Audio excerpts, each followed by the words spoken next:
This episode is proudly sponsored by BP Me Rewards. Welcome to the People's Podcast, the world's #1 podcast reclaiming football for the fans. Blah, blah, blah, yada, yada, yada, etc., etc. We're here to say football, blah, blah, blah, etc., etc., etc. Same as last week. I don't feel we really put the advert in. Blah, blah, blah. Well, no one takes... I mean, you've put zero effort into that this week. Well, no one takes week that seriously. 2, yeah, zero effort. As you know, though, it is a squad game, so I'll introduce today's squad. Unchanged lineup, I'll have you know. Yeah. So good last week. We've kept we're rewarding success. That's what we're doing. So I'm here, Clever Tim Lovejoy, hooray. Over there is the First Lady of Football. It's one and only Helen Chamberlain. Whoop, whoop, whoop, whoop, whoop. Back, he's 3 people in one. It is Sheephead, it is Joe, it is Joel. It's Sheephead Joel. There he is over there. Good morning. We couldn't get fixtures, man, but we've got Robbie Knox instead. He's here. And Hello. We've got Tubes. How is everyone? Are we all well? I'm good, thank you. Okay. Helen, are you okay over there? Yeah, I'm okay, thank you. Can you hear me better this week? We can. Hear you loud and clear. Before we find out what you've all been up to this week, just a quick thing on Z and Z. Helen and me have been doing some interviews, and people have been coming up to me, and everyone seems to be pronouncing it either Z or Z. No one's found the right direction yet. And it seems to be splitting people, this ZZ business. It's very polarising, isn't it? It's divisive. It's like football fans can't resist taking a side, can they? I had a great message from a guy called Sean who said Z, utter woke nonsense. If we ever did a live show, we should have like segregation, like police down the thing, and there can be one side for Z and one side for Z. Robbie, Z ultras. Yeah. If this is the first time you listen, Robbie and myself have gone for Team Z, and then the other 3 have gone for Team Z. We're going for Team Z because we're looking at the billionaire dollar. That's what American we're market. The American market. We're looking for that Mickey Mouse money, aren't we? That's what we're looking for. Yeah. And I just decided to look up billionaires to make sure we weren't going down the wrong road there. United States has 813 billionaires in 2024, according to Forbes. The combined wealth of these billionaires was 5.7 trillion, where the UK, which is where Joe, Tubes and Helen are trying to track, they only have 165 billion. We only have 165 billionaires. How much money do you actually need? Billion. A billion. Exactly 1 billion. How many cars can you interested. drive? You can only drive one at one time, can't you? We want With that attitude, yeah. Doesn't quite work that with money though. Anyway, let's find out what everyone's been up to. Helen, we understand. Let's go across to Chamberlain's farm. There she is over there. Helen, you've had pig Small holding. She's got pig news for us. Pig update. Oh, my pig isn't very well. Oh, no. Have you tried ointment?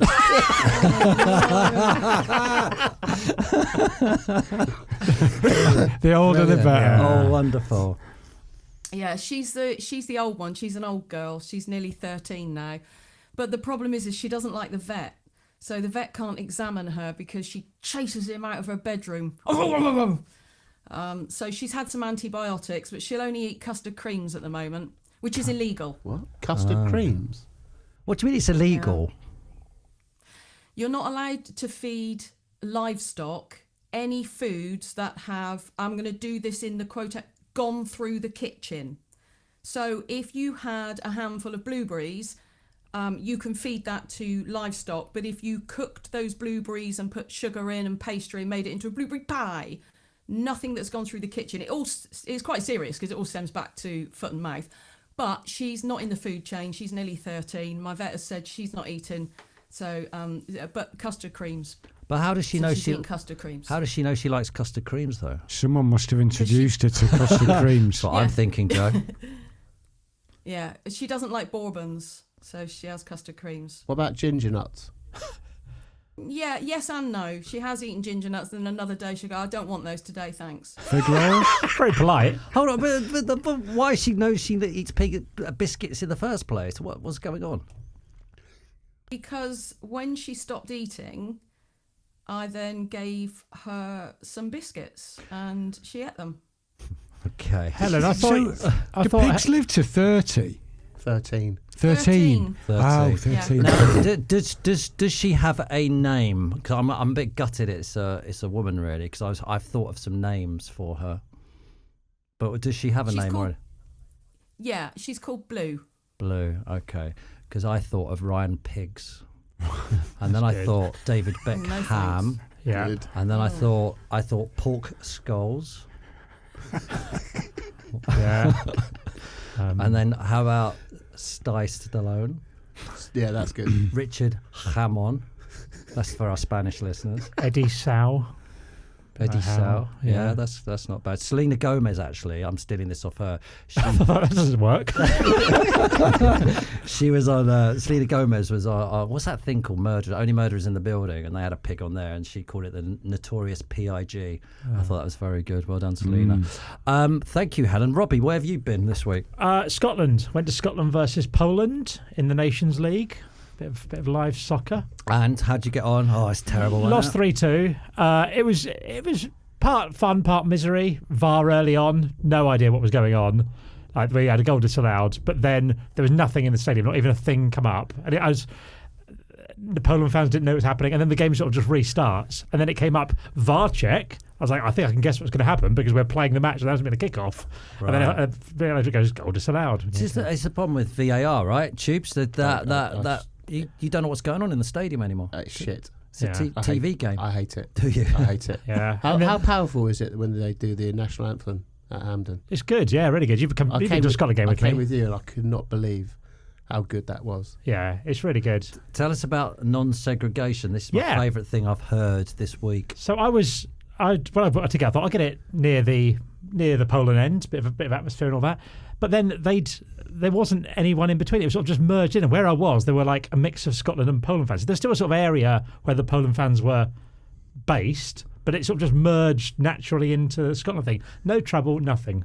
That's brilliant, isn't it? Yeah, That's that's what how I it wanna should say. be, that. That is just such. They used to have that at Craven Cottage. Yeah, that's old news. I was doing that 2 weeks ago at Farnborough. Where you like. Got Go ripped vote, off on just your go parking, in, didn't you? sit where you like. Yeah. Yeah. Another Like, thing of so, note- Robbie, you clearly weren't listening last week because I said that. I said away days at Farnborough. I said you go in, sit where you want. You're Yeah. sitting next to your Farnborough fans. You must have tuned out at that point. I was listening. I Probably just think checking it's a your little bit different. I'm not on the Twitter anymore.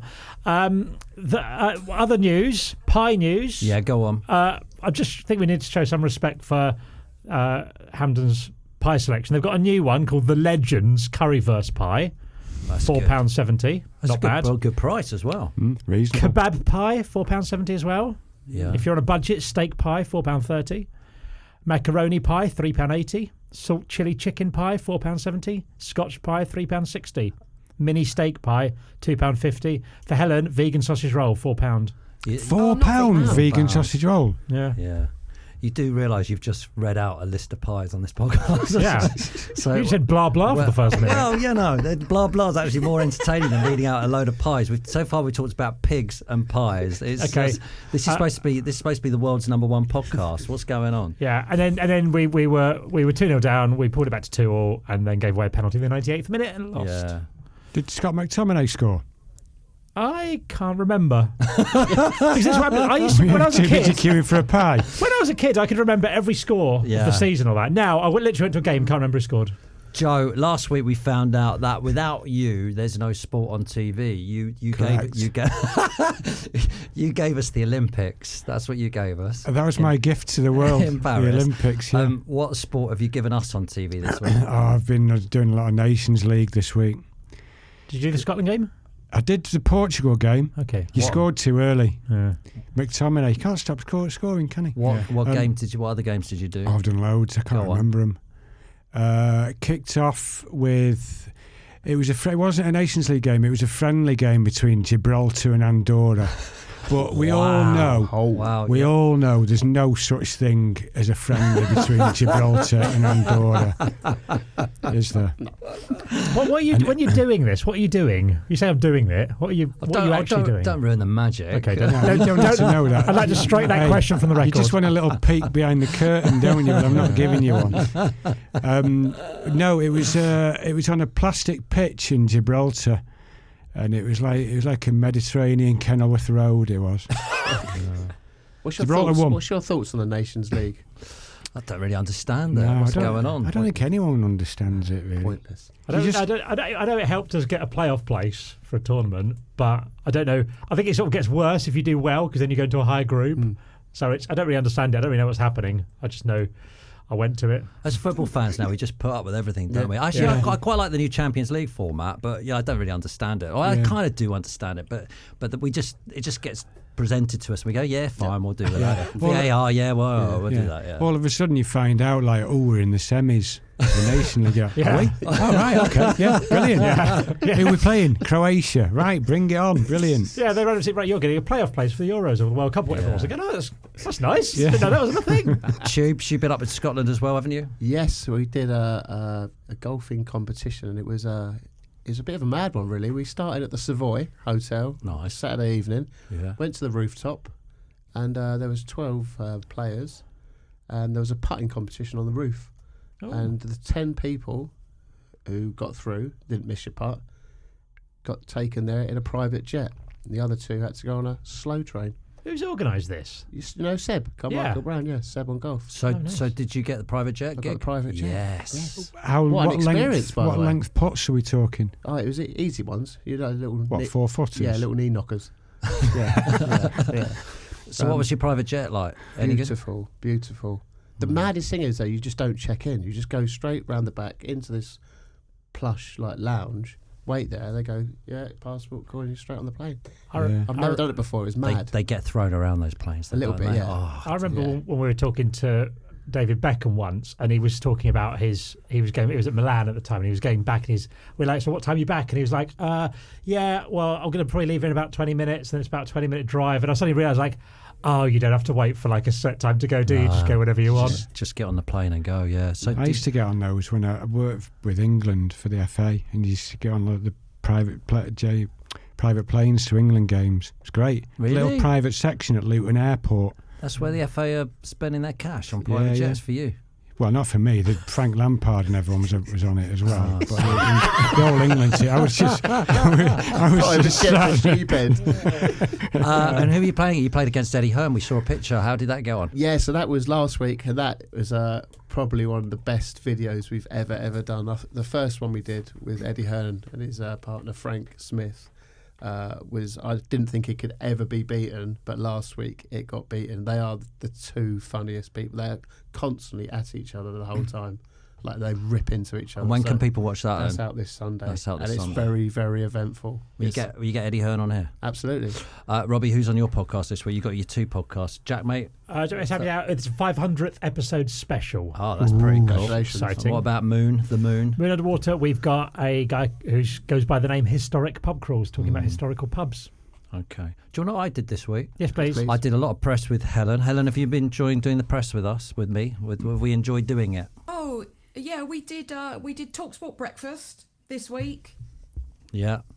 I did Chris You Moyles. did the Chris Moyles show. Yeah, and it's really interesting because Chris Moyles thought that we started the beef with him on Soccer AM, and it wasn't that way at all. It was so strange that he thought that. Well, what happened was he had a go at us, or I think it was me basically, on his show, and he did it a couple of times, and then Colonel Neil, we used to get him out to do jokes on but he thought that we'd just initiated that. Does anyone remember that? I seem to remember vaguely that he'd started. I don't think we would have just gone after him randomly. No. Yeah, but what I noticed there was overdoing all the publicity this last week is that I'm really bored. What do you mean? Go on. Of what? What are you bored publicity of? Or just hang on? You're really life? bored, or you're really boring? I said bald. BALD. Oh, I was saying bald. I thought after one episode you had enough. No, I'm really wow. You've been doing a week. Bald. That's only just occurred to you. And then we suddenly see got that a mirror every in your Sunday. house. Suddenly I started. But on Sunday I don't look as bald. And then suddenly I started getting. I got sent something. I'm saying I'm now a pin-up for bald men. I got sent Bald Bro Daily. How Yeah, does that work then? I don't know. You put it on your head and Get hair. hey, you had a hair Get on transplant. it. I've got a number for you. I can't be bothered. Your hair transplant's well good. Pete. Your hair It's transplant. lustrous. Did you know what I worked out after about a year and a half having a hair transplant? What? Don't cut where you've had the hair transplant. So I got the hair transplant. It grew, and I kept cutting it short. Everyone's like, "Oh yeah, it looks all right, mate. Yeah, it looks all right." Now I've just let it grow and just cut the sides. Everyone goes, "That's unbelievable, that hair transplant." Yeah. But it just grows out. I'm buzzing with it. But it looks like actual hair. Well, it is actually hair. Yeah. It is. He's taken, it's What do you taken think it around the was? back and then Wool.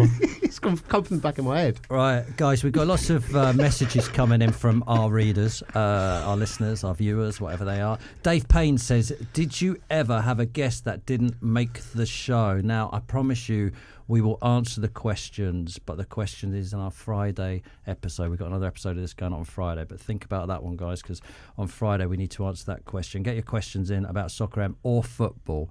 It's on the Q&Q episode. There's also a quiz on there too. Now, we've got to go on to our A's. We're going to do that in a minute. I'm just going to start with a quick A, though. A for articles, because I dug out some old articles here.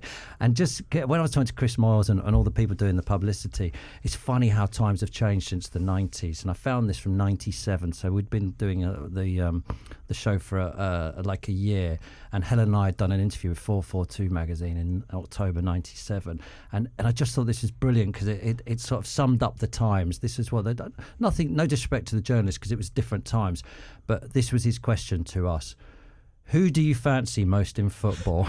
And then I say, I'm glad you asked me that, but Helen, obviously it was aimed at Helen. She says, the question always comes up, but I never stamp my foot and say, no, I just watch football or the game.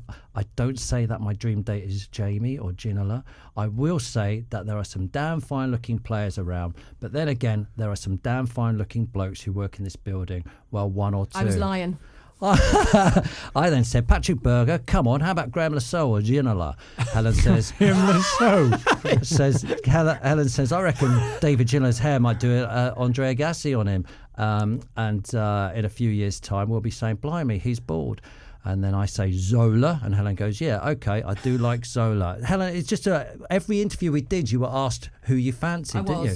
It was like, that's why. And it was just so hard to answer, which is why I just had this statement of, I just didn't know what to say, because I just thought it was stupid to say, I don't fancy anybody. The end. They're all ugly. They're all rank.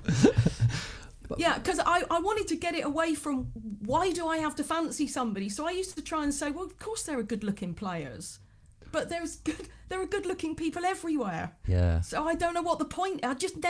I never understood what the point was. That's why I call Helen the first lady of football, because she had to go through all that. Yeah. You can't imagine asking someone that now, but Helen had to.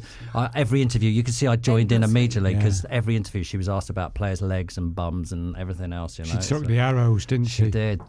Yeah. She was there. Right, we're doing the A to Z, so we're doing our A's today. Let's start with the first lady of football herself, Helen Chamberlain. What is your? Oh, by the way, Helen is going to, after you've all done your A's, mine's brilliant, by the way, Helen is going to choose the winner of the week. So yeah, it's obviously a competition. Everything is always a competition. Helen, you can start with yourself. You can choose yourself. What's your A? Oh yeah, well I'm always going to choose myself. Before I do my A, can I do an A from a listener? Sure. From Twitter. Yeah. Who said, really nostalgic having you all back for the great first episode. This is from Paul, and he's at PJ Stabler 73, and he said, now A is for Allan.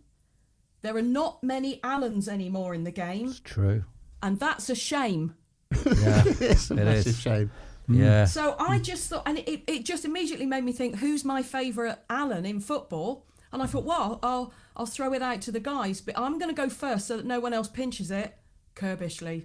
Oh, that's Alan a good one. Kirbishley. Yeah. Love Alan Kirbishley. I'll go Shearer. Kirbs. Shearer scored a lot of goals, Shearer. didn't he? There wasn't Allan playing for Everton last season. Allan. Yeah. Yep. Yeah. I've got some other ones before you do your A then, Helen. Ryan Booty in Chelmsford says he's 31 years old. I like that. He put his age. A for adverts. What happened to the great football adverts? One thing I loved in particular about Soccer M was you would always have exclusive on the adverts and show them first. The one I always remember growing up was Manchester United and Real Madrid players in the cowboy fight, seeing Gary Neville in the cowboy hat used to kill me. Do you remember that one? I sort of remember it. Do you remember that? No. We used to do all the adverts, didn't we, on the show? Paul Rossiter said Anton Deck, Evil P Day, A for Anton Deck, Evil PJ and Duncan. Evil PJ and Duncan. Yeah, and he said, was that a real dislike of them, or was it like Chris Moore's thing? Anton Deck are the nicest people I know. They are unbelievably nice. That was always just because they were bigger than us. and like Chris on Moyles. at the same time as us. Yeah, because they were. So we created this fake. Oh, they're evil. That was you. That was. You said if we just keep calling them evil, people might believe it and then start watching us instead of them. Yeah, we need an enemy. So let's everything you need an enemy. Let's take on Joe Rogan. Bring it on. Yeah, come on, Joe Rogan. Yeah. Oh, that evil Joe Rogan. All right, Helen, what's your A? My A is AA. It's a double A, so I get double points for mine. Okay, well, you're judging. Adebayo Akinfenwa. Beast brilliant. mode. Brilliant. Yeah. Right. 797 appearances, 234 goals. He played for a couple of teams in Lithuania before his mammoth trek round the country, playing for, ready for this, Barrytown, Boston United, Leyton Orient, albeit one appearance, Rushden and Diamond, albeit 0 appearances, Donny Rovers, Torquay United, 14 goals in 37 appearances, Swansea, Millwall, Northampton Town, Gillingham, Northampton Town again, Gillingham again, Cobblers, Wimbledon. yeah. Thank you. Wycombe Wanderers. Oh no, hang on. Cobblers. No, it's true. Well done. Wanderers and Still got it. It's been a while. It's been a while. Do you know? And when I wrote Northampton Town, I thought you need to pause there for the Cobblers, and then I just kept going. AFC Wimbledon, Wycombe Wanderers, and Faversham Town. But the reason I've chosen Adebayo for my A is because the man is an absolute unit, always in beast mode. The bigger he got, the more people said he was too big to play football. And the more people said he was too big to play football, the bigger he got and still scored goals. We used to film him at Soccer AM, but that's the PLJ era, the post-Lovejoy era. We'd just get him in to bench press stuff because we thought that was entertainment enough for us. Adebayo Akinfenwa, let's just film you bench pressing things because. Have you seen his documentary? Why not? Have you seen his documentary? It's really good, and I interviewed him on Sunday Brunch. Great show, Joe. You watch it every Sunday morning. What is it? Yeah, it's got celebrities and cooking and music and stuff. It's great. Watch it. I'm on it as well. Might give it a swerve. Joe said earlier he's never been in Starbucks because he doesn't know how to order there. Yeah. You don't know how to order in Starbucks. I don't know. I get sort of intimidated by those places because I don't really get the terminology of what everything is. You only want a cup of tea, though, you said. Yeah. So you just go to the counter and say, "Can I have a cup of tea, please?" That's it. It's about £4 for a cup of tea, though. That is a very good point. I mean, getting back to Akinfenwa, great guy. His documentary, what was great about his documentary is, do you know that all through his career he used to get up and train before training?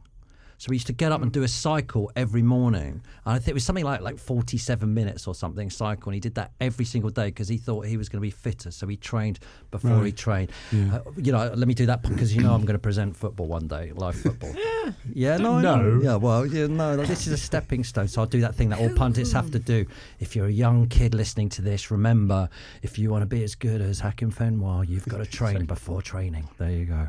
So, yeah, that's a pretty good one, that, Helen. That's my A. Yeah, absolute nuisance value. Imagine marking him. Yeah.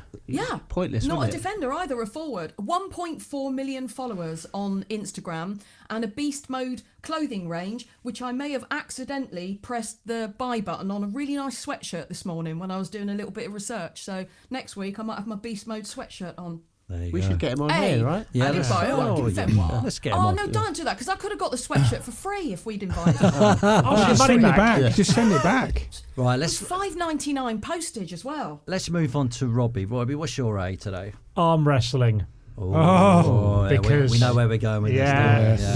When we were doing Soccer AM, we had Brian Kilcline on, lovely man, killer, and he was again another strong footballer. We thought, let's get him to arm wrestle people. So he did his arm wrestling, didn't we? We sent him to training grounds. Why did we do that? I don't really know. I think we just thought he was strong. We wanted to do more stuff with him. And then I remember trying to get hold of an arm wrestling table, and we could only find a bloke with an arm wrestling table, and he insisted on coming along to every shoot with it because he said you weren't allowed to have just an arm wrestling table without proper referee. He was an official arm wrestling referee. Yeah. He validated the whole thing by making it official. Yeah. Needed supervision, didn't it? Yeah, and it was for 50 quid. Was that? Yeah, and it was for 50 quid. What? They would arm wrestle for 50 Yeah, quid. there was a prize pot, wasn't there? Yeah. I've no memory where that came from. Do you? It put just a Tuesday morning meeting. Let's get Brian Kilcline arm wrestling footballers. Can anyone remember who he arm wrestled? What players? He beat. I used to go Yeah. out and do it. He used to turn up with his wife Lynn. They were great, Brian and Lynn. Yeah. He had all that clothing, didn't he? Was it Cyber? What was that shop that he used to get all his gear I can't from? remember. Yeah. And we used to just turn up at training grounds, and he used to hammer everyone. He'd just turn up and just ruin them. and the only people. What, verbally? No, arm wrestling. Oh, arm wrestling. Arm I thought wrestling. you He meant was a game. quiet man. He didn't say much. He'd just look him in the eye and do the say, business "I'm going and to go tear home." you down." and he would just murder him. And then, but the only people that beat him were Dele Adebayo Yeah. at Birmingham, Yeah. This is knowledge. and I think Razor Ruddock might have taken him down as well. Really? Only 2 people ever beat him. I know one was Dele Adebayo. I think the other was Razor Ruddock. How did 50 he quid. take it? When he got beaten, how did he take He it? took it well, actually. Yeah, he knew that he'd succumbed to a greater man. I can't imagine So phoning he up didn't a. like flip the table and No, stuff. he didn't. He was. I no, can't he was imagine calm. phoning a club press office now and saying, "Can we send someone round to arm wrestle one of your Premier League footballers?" I don't think it's going to happen, is it? Do you know? I love Razor Ruddock, but my memory of Razor Ruddock, this is the best. I was doing when I was working on the Big Breakfast, the producer, OB producer, outside broadcast producer. Oh no, it wasn't actually. I was just a producer, and I was doing something with John Scales, so I had to go to Liverpool. So it was before Soccer M, and I was sitting with the players waiting. They were all going off on a away trip or something, and Razor Ruddock was sitting there, and he walked one of the background staff and went, "All right, Razor, how you doing?" And he goes, "Yeah, I'm good." He goes, "Are you fit?" And I love Razor for this. He goes, "When you're as good as me, you don't have to be fit." And I just remember him saying that, and I was just like, that guy's brilliant. He got me in a headlock during an episode of Soccer M once because we did a Curl and Ginger joke about at his expense, and I genuinely thought I might die. Do you remember when he kicked me at Anfield? Oh God, this was. I'd gone to play in a charity match at Anfield, and every week I was saying on Soccer M, I'm playing at Anfield with a load of legends, a load of Liverpool legends, and Razor Ruddock's coming as well. Right, and then when I got there on the dressing room, there's a note which said, "You're going to get it, Lovejoy. You're going to die, Lovejoy," something like that. During the match, we're about 10 minutes into the match, and Ruddock just, bam, he takes me out. And honestly, when I was in the air, I was like, I'm not sure I'm still alive. I landed. It hurt so much. And Razor just got a yellow card, walked away with his hands. It was a definite red. It was a definite red. But that hurt a lot, yeah. Talking about Anfield, what about the sign they not kindly made you? Oh, we'll do that later. Yeah, Oh, we'll have to do that. We'll save that one. Didn't Jason McAteer once tell a story about him having a wee through his shorts at a corner? Yeah. Yeah, maybe we shouldn't do that one on here. Yeah, let's get them on. Then they can tell that story. Right, Joe, what's your A? Well, seeing as Helen was mentioning sweatshirts a minute ago, I'm gonna go with it's a double A, which is double points apparently. Analyst apparel. And what you see the pundits wearing on the box, and because there's different schools, aren't there? Really, you got there's a lot of like quarter zip, light knitwear. Yeah, Joe Hart's all over that. Isn't he? Yeah, Shearer loves a bit of that. The little zip and whatnot. My favourite, Righty in his puffer jacket. Do you remember his puffer jacket? Right, he's always well turned out. Right, he's stylish. good. Yeah. I love Sturridge. I love his clothes, the way he does it. I love Robbie Savage, because I like the ones who go out a bit. Do you know what I mean? Yeah. Push it a Yeah, bit. Daniel Sturridge is pushing the envelope, isn't he? There's a lot. Yeah. There's a lot that they're a bit worried about whether they're suit or casual at the moment. Don't you think, the pundits? Yeah. And there's a lot of them going with the black trainer and the white sole because they don't quite know where they're going. Yeah. Now I'm going to interrupt us all here because it's exciting. So I'm going to go straight to my A, but we can talk to him about it because I've got a guest for my A, and he's waiting to speak to us. So he's got to go one better. My A is atmosphere, right? And I'm thinking, where's the best atmosphere I've been? And I've been to the Rome derby, I've been to the Milan derby, I've been to a gazillion Chelsea matches, I've been all over listening, I've been to football. But there's one match which really sticks in my mind as being, I don't know, the atmosphere, you felt like you could cut it. It's a really strange, wonderful atmosphere there. And I couldn't imagine what it's like to play in it. And it's the Old Firm derby. And I knew you were going to say that. hopefully we've got someone who remembers playing it. Chris Sutton's here. Morning, Chris. Morning, all. Hello, Chris. Morning, Chris. Hello there. Oh, Chris, I've just mentioned atmosphere there. You played in the Old Firm derby. Let's get straight onto that. We'll talk about other stuff in a minute. What was it like to play in the Old Firm derbies? It was incredible, actually. So I played in the Old Farm derby, the old Norwich Ipswich derby, and then I went to Blackburn, Chelsea briefly. Things didn't go too well at Chelsea.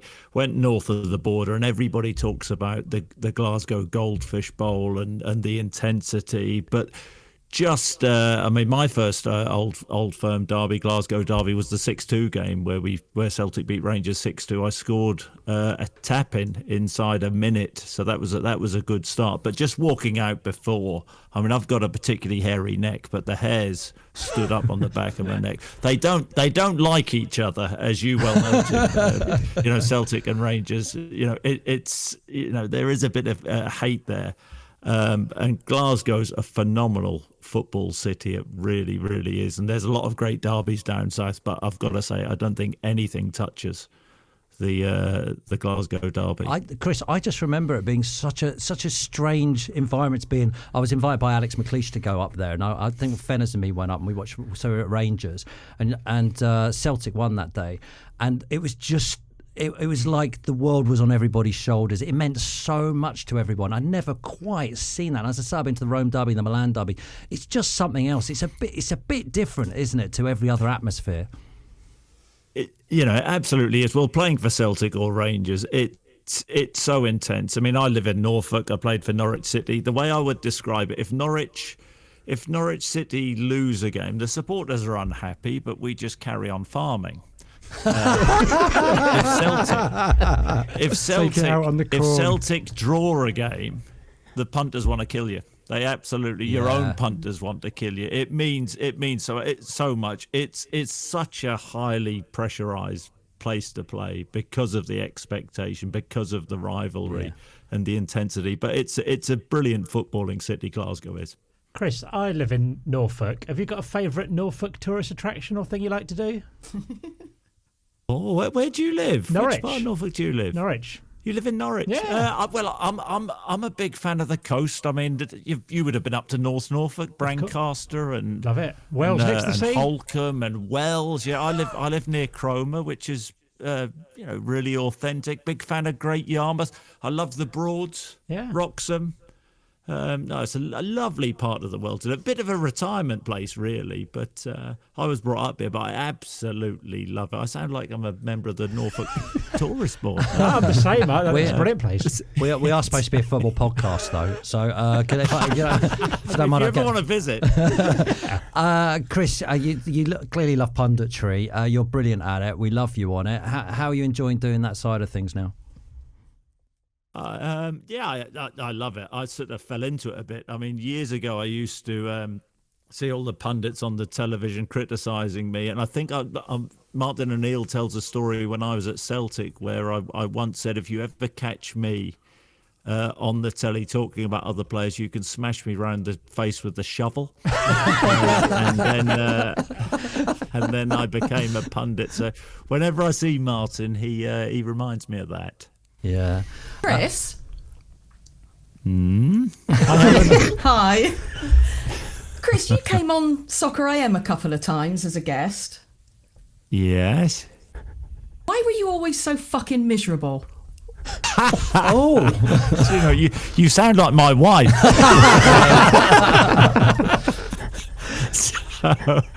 No, I think I was just born like. I think I'm really misunderstood. But do you know what, Helen? I'm one of those happy, miserable people. I was terrified of you. I got into the office on the Friday and they said, we've booked Chris Sutton, and I went, oh God, no. I admired you as a footballer, but I'm like, I don't know what to do with people who are just deadpan and just hello. I just couldn't deal with it. Well, you've got away with words, Helen. I'm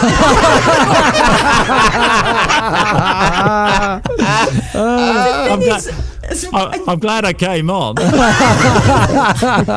Yeah, Helen, we have to have a chat about that. Yeah. We're supposed to be nice. Straight out with it. Chris, how's really it? like you, It's Chris. a podcast now. Yeah, Chris, how's the podcast going? It's all kicking off.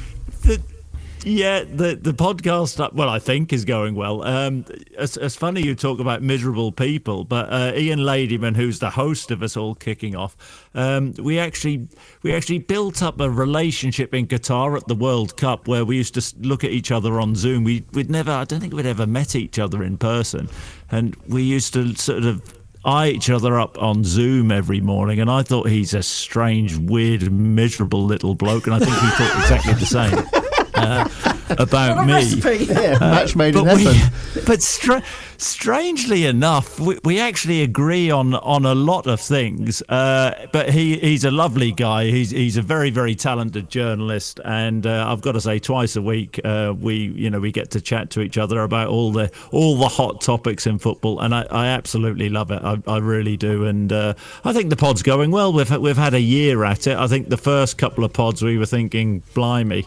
I think we were both thinking the same thing. Is this going to work? But I think we're a bit of an odd couple, Helen, in a good way. Talking of odd couples, there's you and Sav as well, which you've got quite a little. Look, how do you enjoy working with him? Well, I work with him. No, I do. Do you know what? I think Robbie's really misunderstood. I do. He is a really lovely bloke deep down. He's now manager of Macclesfield, which you probably know. Everybody knows. Yeah. But he sacked about 6 managers in a year, and for years on 606 he says, well, I don't like to see managers sacked and all that, and as soon as he got the job as director of football, he culled everybody until he actually got the job, which actually for Robbie, that's pretty smart going, but his issue is he'll eventually have to sack himself. Yeah. So I can't wait for that day.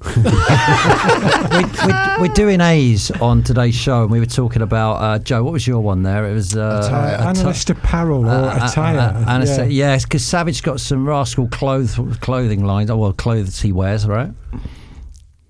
Yeah. Do you worry about that when you go on TV? Because we're discussing it. There seems to be it used to be good in the old, not good, but it used to be so easy in the old day. You put a jacket and a shirt and tie on.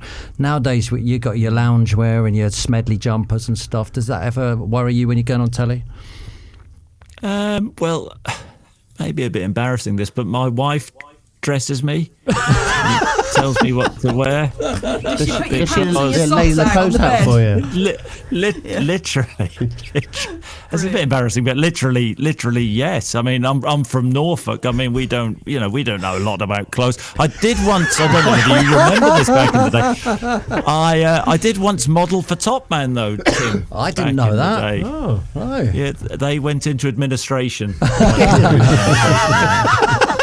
By the way, on Soccer M, we always loved Savage, didn't we, Robbie? He was such great value, and we loved it when he came on. And I think if he played it, Was he cheerful, Helen? Savage, did you like Savage? He was very cheerful. He used to burst through the doors, going, "Hi everyone! Hi!" he was one of the first players to really embrace it, wasn't he? Really, Yeah. Savage. Came on every year, didn't he? Yeah, he loved it. Yeah. And Chris, one more thing. Tubes is going to be Angriest players, which he'll explain in a minute. But who's the angriest player you've played with? Can you think of someone who was really? I mean, I always, as a Chelsea fan, remember David Speedy being in a bad mood from 1 minute on. He was in a bad mood all the way through the 90 Diego minutes. Costa. Yeah. Yeah, I think this is quite straightforward for me. The angriest player, Neil Lennon. He was angry even when things were going well, which was an odd way to behave. But I think every team needed a Neil Lennon. You need an angry one in your team, don't you? An angry engine. Who's the angry one on this show then? Helen, by the sounds of the language. I'll take that. What were you like on the pitch, Chris? Were you calm or were you angry? Miserable. Yeah. Miserable. I was misunderstood on the pitch. especially by the Chelsea fans. I was measured, I think. Do you know what, Chris? When you signed for Chelsea, I thought you were the missing link. I wanted you to do so well. It just didn't happen for you, did it? It was just you were like just couldn't quite get the ball in the net, could you? No, when I signed, I was the missing link, and when I left, I was still the missing link. No, I had a season. Things didn't go well. You pay. That's the game, isn't it? You know, if you play as a striker, you need to score goals, and I didn't. So that season, I was really miserable. Right. Really, really miserable, Helen. The more it goes on, do you get more and more panicky and start trying too hard? Do you reckon? I think, yeah. I mean, looking back, I think you can't at the top level. You can't hesitate. You have to be proactive. I wasn't proactive. I don't think I was even active. So I mean, that was the issue. So then I ended up going up to Celtic and having 5 great years. So in many respects, what happened at Chelsea, was a disappointment. But then had a good time up in Glasgow, and then went to Birmingham and took them down. So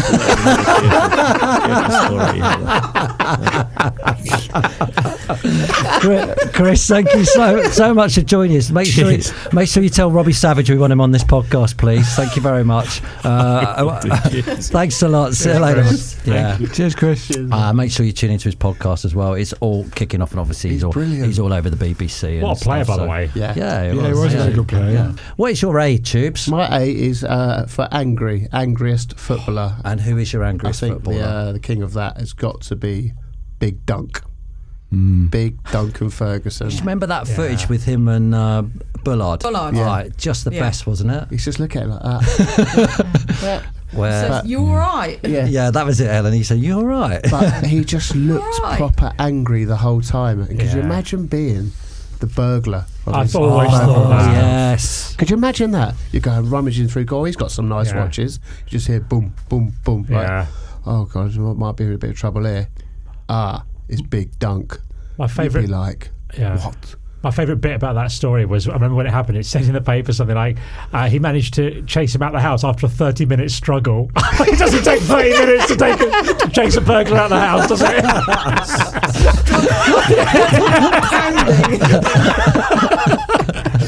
Who do you think's an angry footballer? I went David Speedy. Oh no! My favourite ever angry bit on a football pitch is Ketsbayer, Tuma Ketsbayer. What do you remember when he scored the goal? And he's the hoardings, kicking the hoardings to bits. That was immense. But David Speedy, I think he's a manager now. He manages. I did his game last night. Who does? David Speedy. Oh right, does he? Looks exactly the same. He kept his shoes on. Did this time. He wasn't booting hoardings, but he manages Cyprus, maybe. Tamori Ketsbayer. Still bald as well, Jordan Pickford now's the one, isn't it? That's my favourite England player. Yeah. David Batty was always very angry. Batty, yes. There was a lot of those angry midfielders, wasn't there? Paul Ince was always quite snarly. Roy Keane, of course. Ben Thatcher.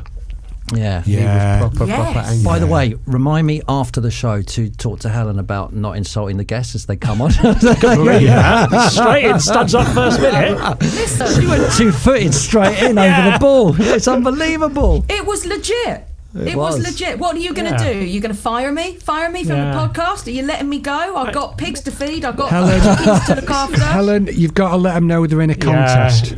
Chris knows he's been in a podcast. Just quickly, talking about Joe Hart, we mentioned him earlier, and about angry.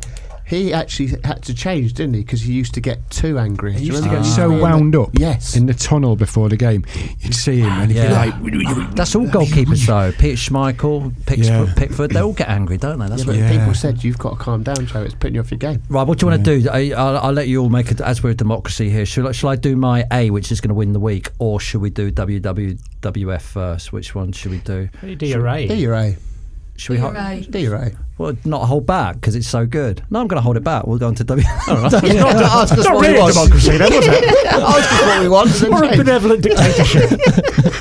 The WWWFs. Let's do those, and I'll come out because I'm going to win mine, so I want to hold mine back. WWF, that's what's wrong with football. What's wrong with football? What's wrong with football? We've had some sent in from our lovely readers. Craig says holes in football socks is what's wrong with football. You know, they cut the holes in the football socks. Yeah. In the calves. In the calves. I did some digging around, so I looked up to see. I googled it. Which is a search engine on the computer, and to see if football socks did work. And it said, yes, holes in football socks can work for several reasons, including comfort, blood circulation. Cutting holes in socks can help improve blood circulation. Breathability. Cutting holes in socks can help improve breathability. And tension relief. Cutting holes in socks can help relieve tension in the calves. So then I thought, you know what? We need to have balance. Why don't they just make bigger socks? Yep. But they're big anyway. They're comfortable. Yeah. I've had those Pro socks on. They're delicious around your legs. But I've got... They're delicious. They're delicious. I thought I'd do a comparison for balance. So I said, do compression socks help footballers play football? And it says... yes, compression socks can be beneficial for playing football. So you know what compression socks are? Things you wear on planes for DVT. Yeah. Really, it says improve circulation, reduce risk of injury, better support. So basically they're saying there's no science in any of it. Just do what you want to do. What do we think about cutting holes in socks? Is it a fashion thing? Remember when Robbie Fowler wore the thing on his nose? Yeah. And then everyone did it, and then they proved it didn't work. But Robbie kept doing it, I think, because he was scoring goals, wasn't it? Yeah, and Oxy boot gel on the shirt. Yeah, I remember that. Patrick That's Vieira. really good, yeah. Oliver Birch, his WWWF, it has to be using numbers to describe positions. The amount of football discourse that is spent arguing over whether a midfielder is better deployed as either a 10, an 8, a 6, a 5 or a 4 is staggering. Yeah, I'm on board. I read that. I like it. I read that actually why Bellingham wore 22 for Birmingham and Dortmund was because he saw himself as a 10, 8 and 4 all in one. If that's true, then that is absolutely brilliant. What do we think about these numbers? I think once you say that number, you know exactly what you're talking about. Do you? I though? don't. Do you though? Because Because it's we had an argument about the number 7 earlier, didn't we? Yeah. What the number 7 is. Right. I said right wing. Yeah, I'm with you. Joe? It's sort of Brian Robson type character, isn't He's it? the The number engine. 4. The engine, number Yeah. 7. No, because you go the 6. number 7 is Ronaldo out on the right wing, Yeah, isn't he? And Beckham. Yeah. Right. Beckham. I've, as an experiment, I've picked a random football match from my childhood. I've picked the Liverpool-Wimbledon FA Cup final in 1988. Yeah. Okay. And I want you to tell me what numbers these players are then, Tubes. Okay? What number's John Aldridge? It'd be 9. Is it 8? Well, that's wrong. I can't believe he played his whole career John in the wrong Barnes. number. John Barnes. I 10. think he was 10, wasn't he? Oh no, because Yeah. No, you're guessing what number he is or what number you'd say Well, he plays. I knew he was number 10. Well, no, John Barnes was creative, so Yeah, yes, that could number work. 10. yeah, 10's normally behind the striker, like your James Maddison. and the Messi. Yes. Messi. Ray Houghton. Though he did 4. hold on. 9. No, well, that's wrong. But Barnes was out on the left wing a lot. He could have been he could have been the 11. Yeah, could have been. Yeah. But he was quite, Peter, also was quite Peter creative. Beardsley 11? 10. Beasley was 7, as I recall. I think. Yeah, 7. So I think Oliver Birch is right. That is a load of nonsense because no well, one knows what they're talking about. I'm with it. Oliver. I like it. What's the number 6? I see it. 6 is your box to box. I thought your 4. 6 was your centre half. No. Well, it could be a centre half. Yeah, It it's could what be. it 4 should and be. 5 is centre Four halves. is your Claude Makelele, just roaming in front of the back 4. Yeah, so your 6 is like your Bobby Moore, isn't it? What it used What to did be. Bobby Moore play? I don't It know. was 1 goalkeeper, 2 right back, 3 left back, 4 and 5 centre back, Yeah, 6 and 8 yeah, in the middle, yeah. 7 right wing, 11 left wing, 9 and 10 up front. Helen, what do you think? That's what I know, yeah. Yeah. Torquay still play like that. Don't they have squads yet at Torquay? They barely get 11 out on the pitch. Exactly. And CJ says kids with signs asking for players' shirts is his WWWF. I like that. I like that. Oh, I don't. Why? Because the players do it. Because it's begging. Yeah, but the players go over and give it, and I think it's quite good. You know, what kids just getting a football Yeah, shirt? but exactly. So it worked once, so now you have 25 kids with, Yeah. can I have your shirt, please? So they then have to pick one of those, Yeah. See, and the more up to signs it are up, now. and then it's like, it's all just no. And always the And then problem. they sell it. Always the problem with picking something, as I had to do during one of those Jubilee things or something, the street party, and they got me in on the cake. picking the best cake, and I They've been said, coming out of cake. no, they got me picking the best cake, and I said I don't want to do it because with all these things, like I had to do a dog competition once, and that's where I learned this. I did. You pick one winner and you pick 10 losers, and it's the 10 people who look at you with a look in their eyes like, why didn't you pick my dog? So I will never do those things again. Because your dog's rubbish, mate. Not good. It's a cutthroat world. Because Helen, as you know, all dogs look the same. That's a joke, by the way, everybody. It sounded horrific what I said there, but it was a joke. It was aimed at Helen. She's got about 30 dogs. So, But the number of kids asking for shirts massively outweighs the number of shirts available, doesn't Shirts it? there are to give to kids. Yeah, So- exactly. yeah, I know, but they give away a shirt a game, don't they? So it's like, Yeah, but there's about 400 signs now. right, yeah, there is that, yeah. It just No, causes I too don't much like. upset. Yeah. You're Can't right. spend all their you're money on right. shirts. They've got to pay to put him in private jets. Yeah. Do you know what? I stand corrected, but I want to move on now because I'm about to do my A, and my A is going to win. Here we go. Right. A is for Armani suits. 1996 FA Cup final, Liverpool versus Man United. It was during that time, wasn't it? 96. It was everything called Britannia and all that lot. It was football. Was The ice just, cream salesman Yeah. bonds. They turned up Spice the Armani Boys. suits. Yeah. They were called the Spice Boys, and that's how they turned up. But why I'm going to win this? I've done a bit of my research, and I've got some of the quotes from the players post that experience. Okay. Yeah. So Robbie Fowler said, if we'd won the game, nobody would have mentioned it, but we lost and it's become infamous. It's part of FA Cup folklore now. It was David James's fault. David James says, the suit wasn't my doing. John Barnes had been in contact with Armani. I thought it was a wonderful suit. I still do. However, because we lost, we got more ridicule than we deserved. That suit will never be worn again. So it's become a blame game, hasn't it? Robbie Fowler's blaming David James. David James is blaming John Barnes. They're all John passing. Barnes. Can I Who's carry John on then? Barnes? Can Yeah. I carry on? Jamie Redknapp says, those suits were shockers, weren't they? Can you imagine that now? I still to this day don't understand why no one went, listen guys, we don't have to wear these, just wear our normal suits. Then we can go on to John Barnes himself.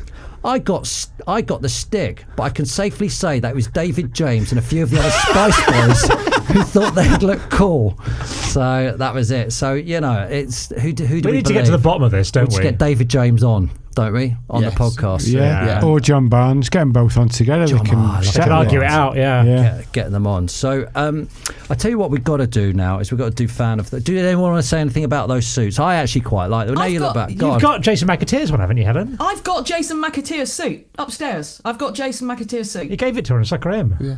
Did he? Well, okay, it's. I've heard Jason McAteer say that I asked for it or something. That's not how it happened at all. No. It was on the floor. So the show had finished, and he come in and showed it to us, and then after he just put it down there, and when he was leaving, I noticed it. So I picked up the bag, and he was walking out the door, and I said, "Oh, Jason, your suit," and he turned around, and he went, "I'll keep it." Yeah. And I've kept it. I remember That was that. it. That's accurate. I was there as an independent witness. Thank you. And what have you done with it? Wear it It's every day. upstairs. Wear it next it's week. still in- Yeah. Do you want me to get it? No, Yeah, wear go it and next get it. week. Wear it next week on the pod. Wear it next week on the podcast. Hang on, next week, or do you want me to get it? No, wear it No. next week on the podcast. Oh, I don't want to wear Actually it. wear it. Yeah, full on. Yeah. I have worn it. It was a couple of years ago. I was working for Paddy Power down in Cheltenham before the races, and it was a little show, and we had guests on, and we booked Jason McAteer and Razor Ruddock, and that's my Razor Ruddock story going back about an hour ago. Is COVID was just becoming a thing. And everybody was a little bit, didn't really know what to do. It was like, oh, this COVID thing. And I said, the only thing I'm worried about is, I said, I can see we've booked Razor Ruddock. And I said, he's going to pick me up and lick my face. And when he arrived on day 3, he picked me up and licked my face. My God. That's so, And I knew he was going to do it. that's so strange. So he's had That's you so in a strange. headlock and he's licked your face. Yeah. Yeah. Now, we are coming to the end of the show, but we are a fan show, so we've promised every week we'll get a fan of the week on the show. And this week, we've got an Aberdeen fan, and his name is Dave. Hello, Dave. Can you hear us? I think I can, yes. Good morning. Dave. How are you, Hello, Dave? Dave. Are you well? I'm fine, thank you. It's lovely and sunny and very windy here in Aberdeen at the moment. Oh, that's so British, isn't it? Let's talk about the weather first. I do love that. So, how long have you been an Aberdeen fan?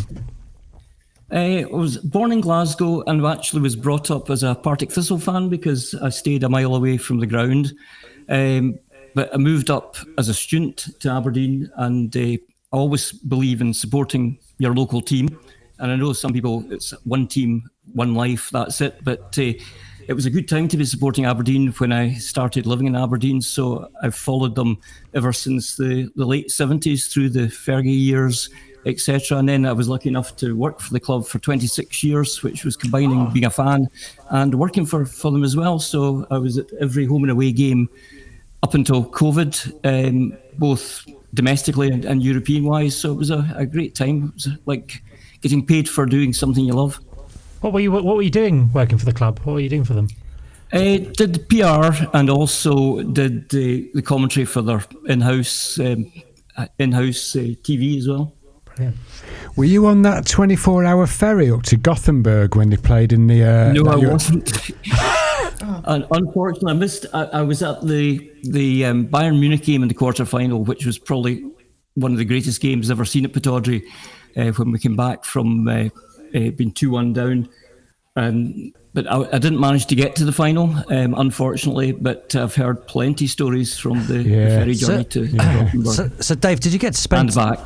Dave, did you get to spend time with Sir Alex Ferguson then when you were doing PR at the club?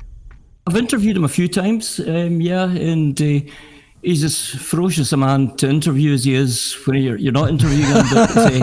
But, no, he's obviously, he worked many wonders for Aberdeen, changed the whole philosophy. Unfortunately, for managers that followed Sir Alex, it's been a bit of a poison chalice for many of them. Ian Porterfield was the first, and he just obviously couldn't handle the pressure. And unfortunately, Aberdeen fans think that we've won a European Cup once, so why don't we do it every year? But unfortunately, we haven't.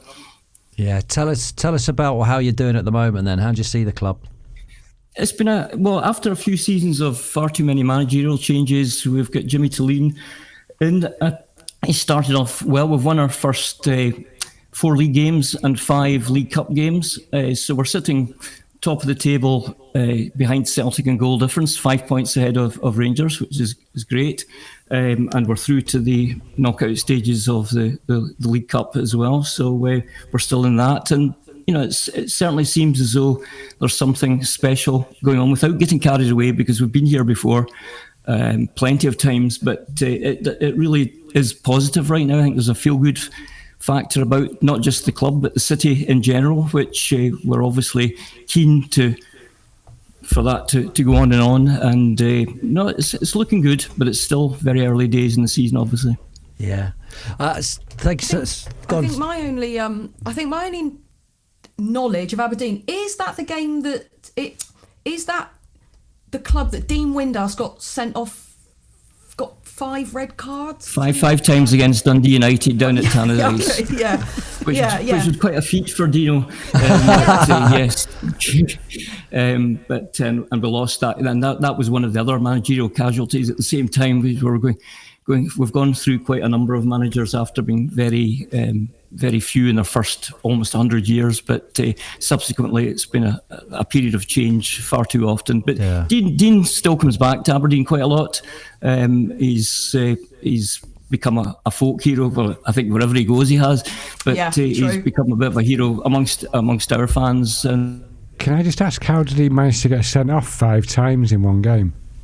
He just refused to take the first one and argued with the referee, got another one, argued again, tried to be restrained by his teammates, didn't, and just the cards kept on coming. So, Dave, didn't he get thank you so much for down the tunnel. Oh. Not at all. Dave, thank you so much for joining us. Really enjoyed listening to you chat there about Aberdeen. I'll see you later, mate. Thank you so much. Cheers, Dave. Good luck. That's it. Then. Sadly, we come to the end of the show. We've got to do is work out who won the show. Helen, who won it? Whose A was the best? Tubes. Angriest footballers. Yeah. You got to I be. tell you for why. Because it got the biggest group discussion. Thank you, Helen. That's me 1-0 up. Bosh. Everyone knows an angry footballer, don't they? Yeah, very Just disappointed. It's with that. Basic broad, isn't about- it? You can discuss things like Listen, if you want to burglaries. join in this show, you can go to our socials at SoccerAZ, or you can email us socceraz Sorry? at What? AZ, sorry, socceraz Whoa, at whoa. dmgmedia.co.uk. Join us on Friday when we have the Q&Q questions and quiz, and we'll be back next week where we have the guest who is Humphrey Curtis on, the man who helped Hollywood's Rob McElhenney and Ryan Reynolds buy Wrexham. He now runs the club. He's an actor as well. That's what he does in Hollywood. So we'll be speaking to him. We'll see you all next week. Bye. Also, so see you Friday.